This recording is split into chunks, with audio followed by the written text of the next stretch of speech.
เจ้าบอกว่าเสียใจที่คอยนั้นทิ้มเจ้าไป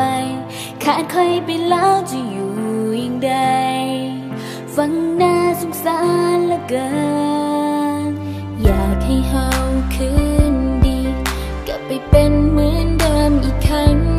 แล้วเธอบอกทำให้เสียใจจะปรับตัวปรับใจให้ดีกว่าที่เคยเจ้าต้องห้องให้ทุกวัน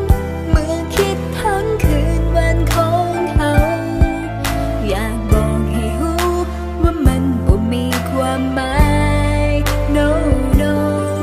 อย่ามาทำให้รู้สึกผิดแบบนี้อย่ามาทำมันค่อยเป็นคนใจหายซ้ำหายยังจำเหมือนเจ้าบ่เคยผิดเลยสักครั้งที่ต้องเลิกก็เพราะว่าคิดดีแล้วต่อให้เจ้าอ้อนวอนเท่าใดก็บ่เปลี่ยนใจให้แล้วกันไป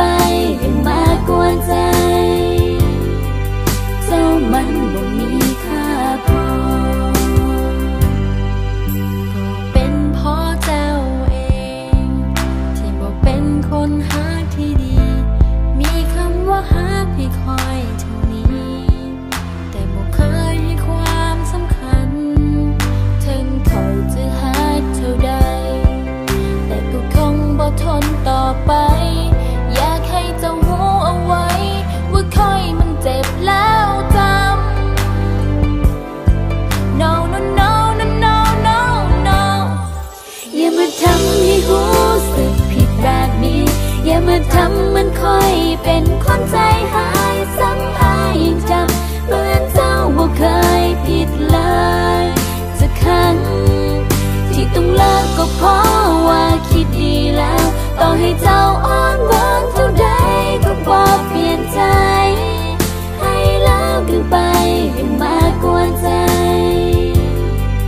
เจ้านั้นบ่มีค่าพอจะต้องห้องให้